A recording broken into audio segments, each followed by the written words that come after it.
आज हम सभी मिलते हैं तेज मोहन कौर जी से, जो कि कैंसर जैसी बड़ी बीमारी का सामना करके हम सभी बहनों को मोटिवेट करने के लिए हमारे साथ जुड़ रही हैं।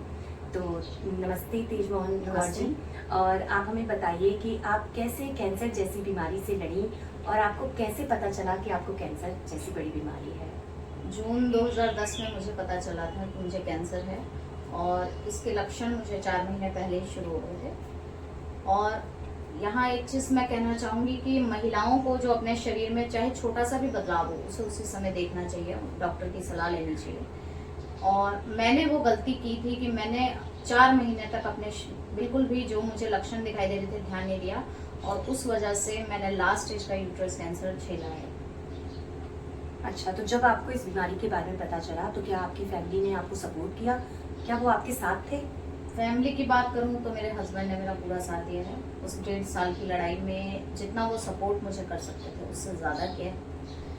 बाकी परिवार वालों की ओर से सपोर्ट थोड़ा कम रहा, तो वो भी होता तो शायद आज किसी और मुकाम पर होती। और उस समय में जब इलाज की बात करें तो फाइनेंशियल कंडीशन भी मेरी कोई ज़्यादा अच्छी नहीं थी, तो उस समय में मेरे मायके की ओर से मेरे पापा और मम्मी दोनों ने जितना मुझे फाइनेंशियल सिक्योरिटी वो दे सकते थे उतनी दी। अच्छा, तो आप हमसे कहना ही है कि आप उस टाइम कोई जॉब नहीं करती थी और आपकी जो फाइनेंशियल कंडीशन थी वो अच्छी नहीं थी, तो फिर आपको काफ़ी प्रॉब्लम्स आई होंगी।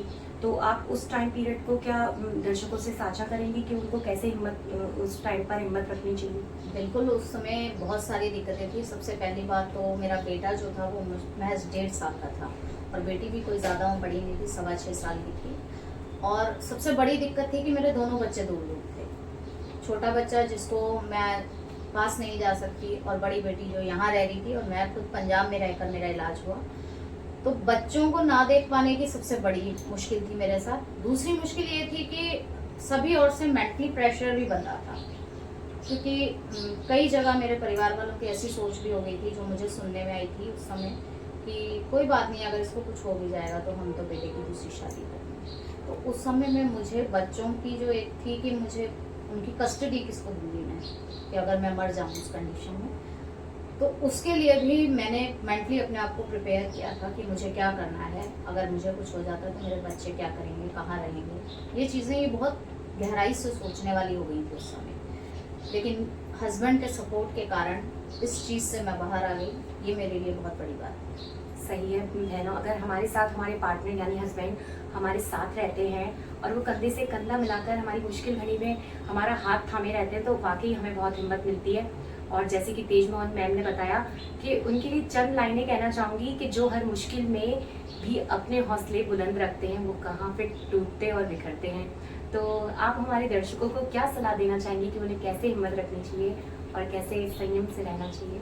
हिम्मत की तो बात ऐसा है कि अगर मौत लिखी है उस ईश्वर ने तो वो हादसे में भी हो जाएगी, और नहीं लिखी है तो आपको कितनी भी बड़ी बीमारी आ जाए आप नहीं मरोगे। और जहाँ परिवार वालों का साथ होता है वहाँ आप वैसे आधी जंग तो जीत ही जाते हैं। और दूसरी चीज़ कि कहीं भी शरीर में आपके बदलाव आता है तो आप ये मत सोचिए कि वो मुझे लेके जाएंगे तो मैं जाऊंगी। आपको अपने लिए खुद स्टैंड लेना पड़ेगा, क्योंकि जब आप अपने लिए नहीं लड़ेंगी तो किसके लिए लड़ पाएंगे। बिल्कुल, तो हम सभी बहनों को यही कहना चाहेंगे कि आप सब भी हिम्मत से काम लें, और आप जब हिम्मत रखते हैं तो बड़ी से बड़ी मुश्किलों का सामना बखूबी कर पाते हैं। नमस्ते।